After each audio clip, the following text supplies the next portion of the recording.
আপনারা তাফসির ফি জিলালিল কোরআনের রচয়িতা সাইয়্যিদ কুতুব শাহীদের নাম শুনেছেন? মিশরে কায়রোতে তাকে ফাঁসির কাস্টে ঝুলানো হয়েছে।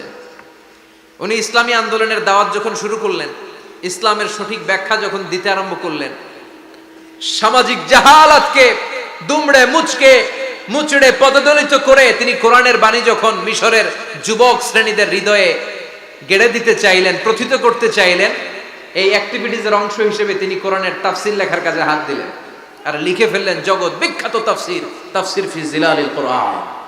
যেই তাফসির পড়ে পড়ে অনেক ছেলে পথের দিশা পেয়েছে, ঠিক কি না? এই তাফসির লেখার কারণে মিশরের মধ্যে নতুন আন্দোলন তৈরি হয়ে যায়। সবার মুখে এক কথা, সৃষ্টি যার, আইন চলবে আল্লাহর আইন ছাড়া অন্য কোন আইন দিয়ে মিশরের বুকে কোনো বিচার আমরা হতে দেব না। মিশরের তাগড়া যুবকগুলো কায়রোর রাস্তায় নেমে এলো, ঘোষণা দিল সৃষ্টি যার, আইন চলবে তার। চোরের হাত কেটে দাও, ধর্ষকদের শাস্তি দাও জনসম্মুখে, ঠিক কিনা? দুর্নীতিবাজদেরকে আইনের আওতায় আনো। দেশের শত্রু, দশের শত্রু, স্বাধীনতার শত্রু সবগুলার বিচারের আওতায় আনো কোরআনের আলোকে, ঠিক কিনা? সংগ্রাম, বিক্ষোভে ফেটে পড়ল পুরো মিশর। এই বিক্ষোভে টালমাটাল সরকার, জামাল আব্দুল নাসের কোন উপায় অন্তর না পেয়ে এই তাফসির কারক, এই মুফাসসিরে কোরআনকে জেলের ভিতরে ভরছে। গোটা বিশ্বব্যাপী সব সত্য আর ন্যায়ের পক্ষের ধারক আর বাহক যারা, তাদের উপরে এরকম জালিম গাদ্দারদের অত্যাচার আছে না নাই? তাকে ফাঁসির কাস্টে ঝুলানো হবে। আদালত থেকে রায় দেয়া হয়েছে, মিশরের যুবকদেরকে এরকম আন্দোলনে ঠেলে দেওয়ার কারণে ডেথ পেনাল্টি, ফাঁসির রায় হলো। সাইয়্যিদ কুতুব শাহীদের ফাঁসির দিন ঘনিয়ে আসলো। কারা কর্তৃপক্ষের নিয়ম অনুযায়ী যাদেরকে হ্যাঙ্গিং করা হয়, ফাঁসি দেয়া হয়, ফাঁসির ঘন্টাখানিক আগে ওই জেলখানার ইমাম সাহেব এসে তাদেরকে কালিমা পড়ায়। কি পড়ায়? আফদালুজ যিকরি লা ইলাহা, এই যে শ্রেষ্ঠ জিকির, এই শ্রেষ্ঠ জিকিরটা এসে পড়ায়। সাইয়্যিদ কুতুব শাহীদের ফাঁসির কাস্টে দাঁড়ানোর 1 ঘন্টা বাকি। কয় ঘন্টা? In the meantime jail কোডের নিয়ম অনুযায়ী জেলখানার ইমাম সাহেব চলে এসেছে। এসে বললেন, সাইয়্যিদ কুতুব শাহীদ, আমি আপনারে কালিমা পড়াতে এসেছি, পড়েন লা ইলাহা ইল্লাল্লাহ। সাইয়্যিদ কুতুব শাহীদ বললেন, তুই আমারে কালিমা শিখাইস না, তোর কাছ থেকে আমার কালিমা শিখতে হবে না। এই কালেমা আমি খুব ভালো করে জানি, যে এই কালেমার তালিম দেওয়ার জন্য সরকার তোরে বেতন দিয়ে রাখে, ওই কালিমার ব্যাখ্যা করার কারণে আজকে আমার ফাঁসির মঞ্চে দাঁড়ানো লাগতেছে। চিল্লা এখন, ঠিক কিনা?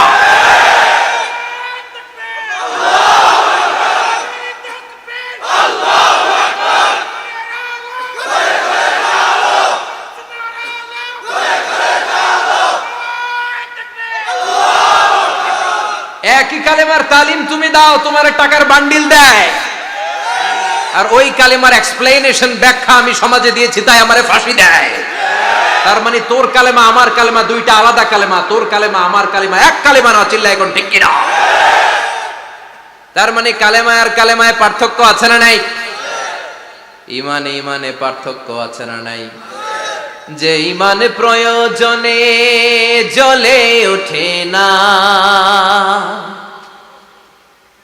যে ইমান সত্য ন্যায়ের কথা বলে না, যে ইমান প্রয়োজনে জ্বলে ওঠে না,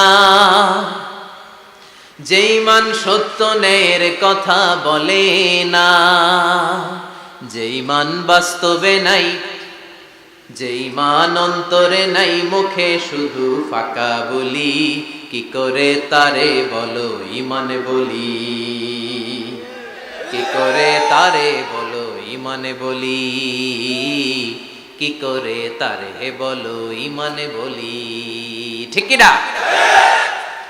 যে ইমান দিন কায়েমের আন্দোলনের ধার ধারে না, যে ইমান লেবাসধারী কোরআন হাদিস তাও পড়ে না, যে ইমান খাজার নামে মাজার গড়ে ফুলুস কামায়, যে ইমান শিরকিয়াতের আমল করে ভীত না হয়, যে ইমান ইমানে ভুলে নাস্তিকতার মঞ্চে ওঠে, যে ইমান বাতিল মতের দোসর হয়ে ফায়দা লুটে, যে ইমান শুধুই কেবল খায় দায় আনন্দ করে, যে ইমান দেখে না যে আরাকানে ভাইরা মরে, যে ইমান বাস্তবে নাই, যে ইমান ময়দানে নাই, মুখে শুধু ফাঁকা বলি, কি করে তারে বলো ইমানে বলি, কি করে তারে বলো ইমানে বলি, কি করে তারে বলো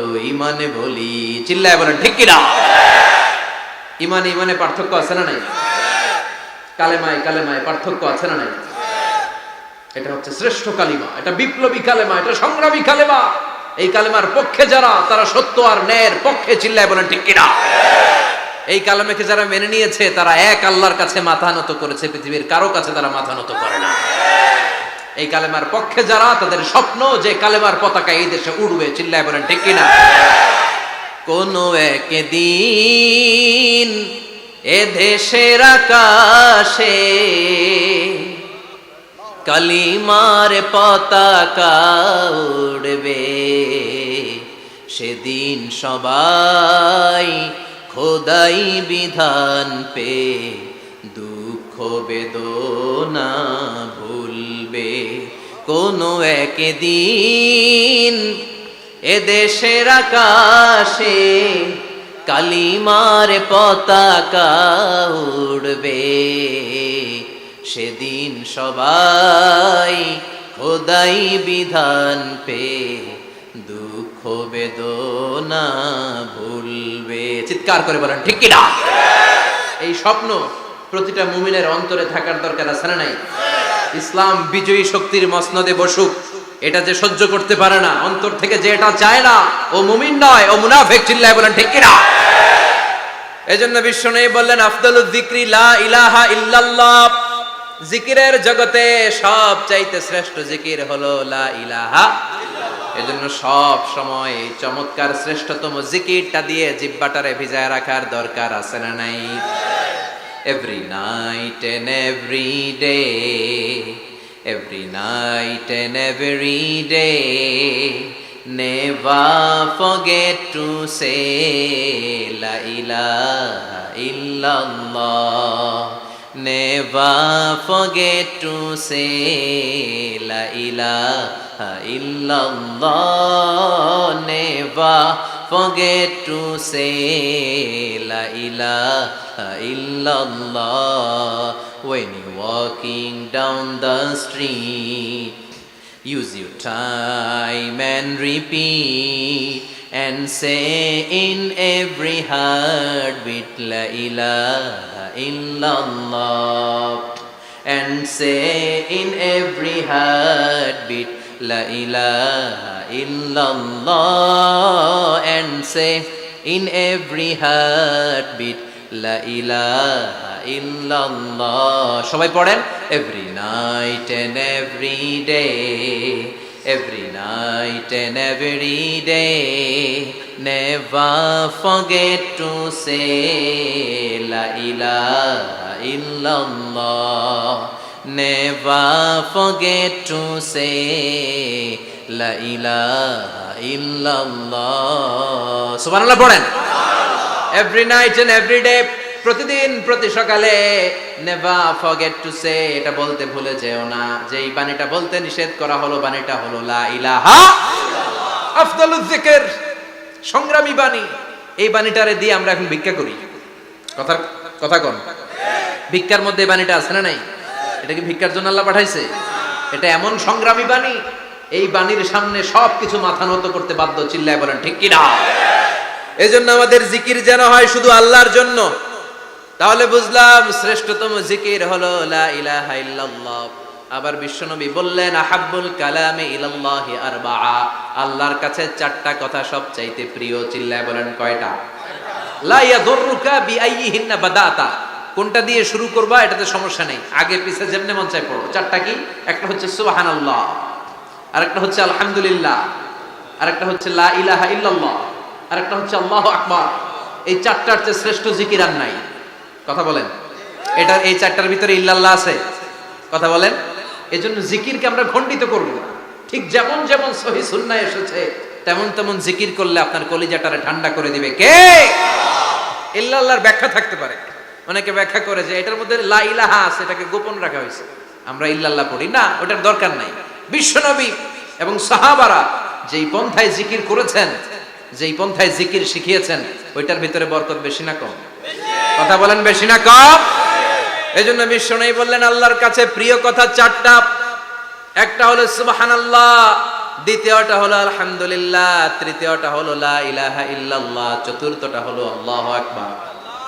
সুবহানাল্লাহ, আমার সাথে সাথে আওয়াজ করে পড়েন সুবহানাল্লাহ, আলহামদুলিল্লাহ, লা ইলাহা ইল্লাল্লাহ, আল্লাহু আকবার, সুবহানাল্লাহ, আলহামদুলিল্লাহ, লা ইলাহা ইল্লাল্লাহ।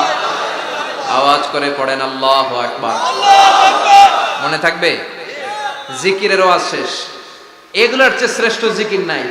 সবচেয়ে শ্রেষ্ঠ জিকির লা ইলাহা ইল্লাল্লাহ, সবচেয়ে শ্রেষ্ঠ কালিমা আল্লাহর কাছে এই চারটা। একটু খেয়াল করে দেখেন, এই প্রতিটা জিকিরের মধ্যে আমার আল্লাহর নাম আছে না নাই? সুবহানাল্লাহ আছে না? আলহামদুলিল্লাহ, লা ইলাহা ইল্লাল্লাহ, আল্লাহু আকবার। আল্লাহ ছাড়া আল্লাহর নাম থাকবে না যেই শব্দের মধ্যে ওই সমস্ত নাম আর হুই হুই হুই হুই এগুলো দিয়ে কোনো জিকির করা যাবে। আবার আব্দুল্লাহ ইবনে আমর ইবনুল আস বর্ণনা করেন, বিশ্বনবী যখন জিকির গুলো করতেন, আমি বিশ্বনবীকে দেখেছি বিশ্বনবীর আঙ্গুলের কড়ায় জিকির গুনতেন। সুবহানাল্লাহ পড়েন। দেখতেছেন আমার হাত দেখা যায়? দেখা যায়, দেখা যায়।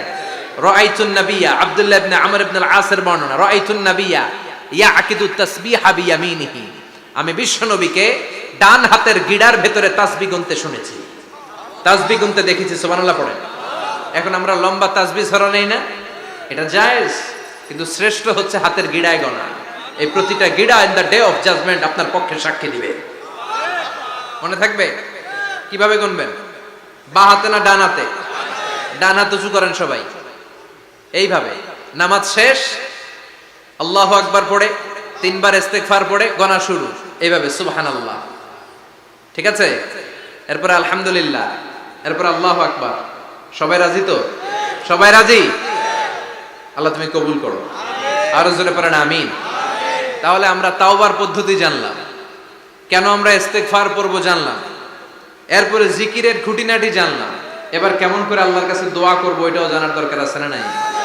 বিশ্বনবী বললেন দোয়া মুখুল ইবাদা, দোয়া হলো ইবাদতের নির্যাস। যে দোয়া করে না সে কিছুই করে না।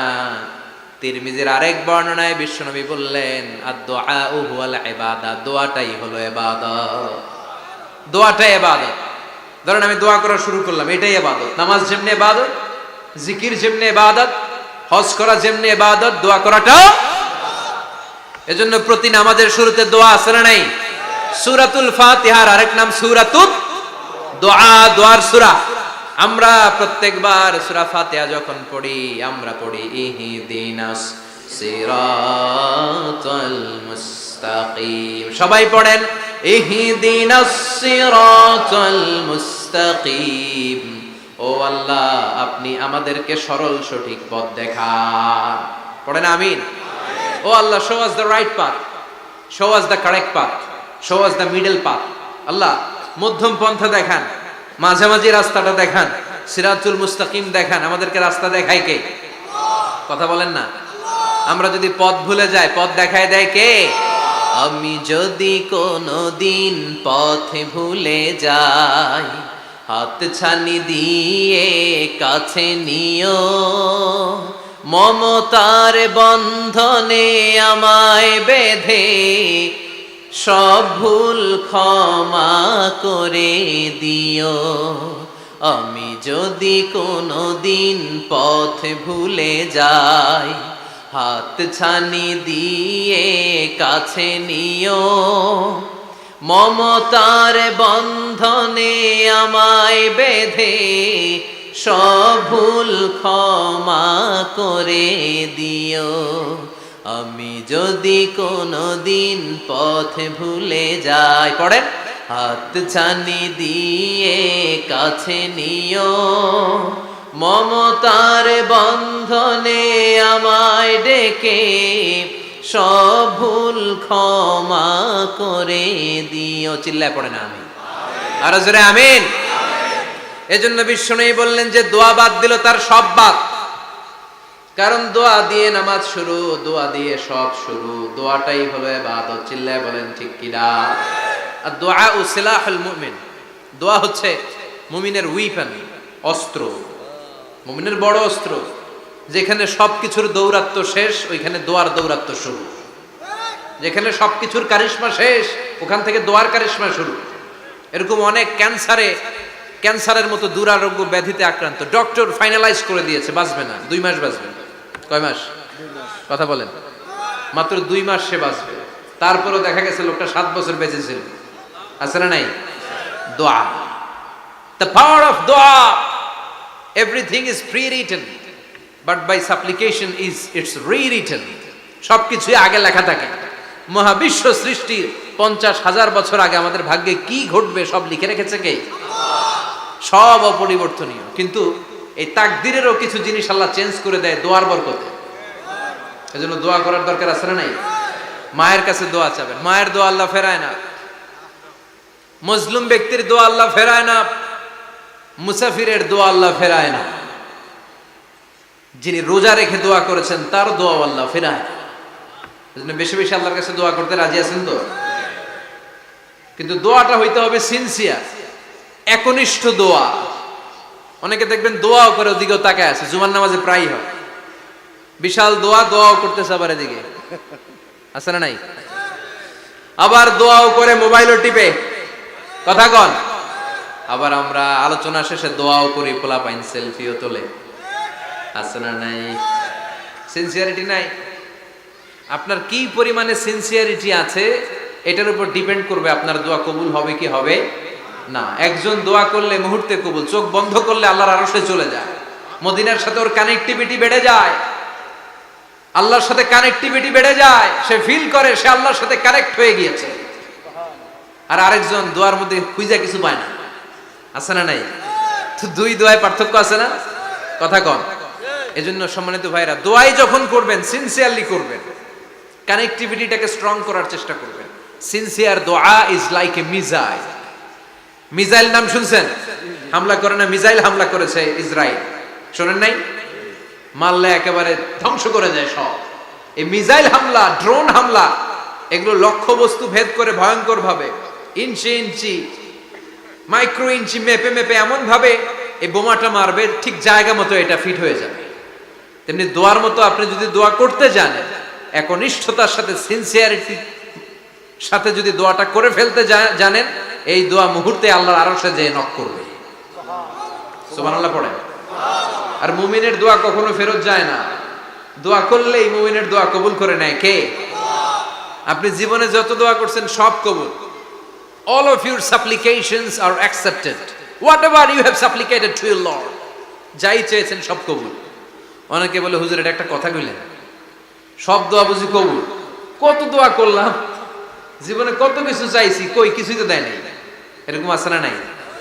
অনেকে বলে হুজুর কত চাইলাম আল্লাহ আমার দিল না।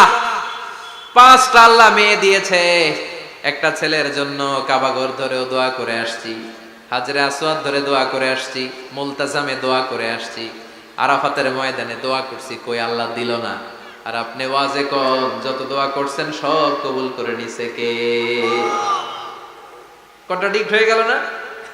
আমি বললাম সব দোয়া কবুল, আর আপনারা কইতেছেন কই কত কিছুই তো পাই নাই। আল্লাহর দোয়া কবুল করার 3টা পদ্ধতি আছে। কয়টা? আপনাদের জিমানি আসছে? কথা শুনতেছেন তো? 3টা পদ্ধতিতে তিনি দোয়া কবুল করেন। চিল্লায় বলেন কয়টা? আপনি দোয়া করা মাত্রই আল্লাহ এই দোয়াটা অ্যাকসেপ্ট করে নেয়। আল্লাহ বলে accepted, rejected he never shed your সাপ্লিকেশন is rejected. তোমার দোয়া রিজেক্ট করে দিলাম, এটা আল্লাহ কখনো বলে? সুবহানাল্লাহ পড়বেন না? দোয়া করা মাত্রই কবুল করে কে? তবে 3টা পদ্ধতিতে করে। চিল্লায় বলেন তো কয়টা? যখনই যা চাইবেন আল্লাহ বলে দেব দেব দেব, দেব না কখনো বলে না। 3 পদ্ধতিতে কবুল হয়। পদ্ধতি নাম্বার 1, কোন বিষয় আল্লাহর কাছে চাইলেন, দোয়া করলেন, আল্লাহ বলে দেব দেব বলেই তিনি দিয়ে দেয়, ফলে আপনি পেয়ে যান, আপনি খুশি। সুবহানাল্লাহ পড়েন। পদ্ধতি নাম্বার 2, আপনি আল্লাহর কাছে কিছু চাইলেন, আল্লাহ তখনও বলে বান্দা তোরে দেব, রিজেক্ট করে দিলাম এটা বলে না, দেব তবে এখন না, লেটার অন, একটু দেরি করে। পরে দেব, কখন দিলে আমার জন্য ভালো, আমার চেয়েও ভালো জানে কে? তাইলে মাঝে মাঝে সাথে সাথে দেয়, মাঝে মাঝে দেরি করে দেয়। পদ্ধতি নাম্বার 3, আল্লাহর কাছে দোয়া করলেন, আল্লাহর কাছে কায় মনোবাক্যে চাইলেন, তখনও আল্লাহ বলে বান্দা আমি দেব, তুই নিরাশ হইস না, তবে এখন দেব না।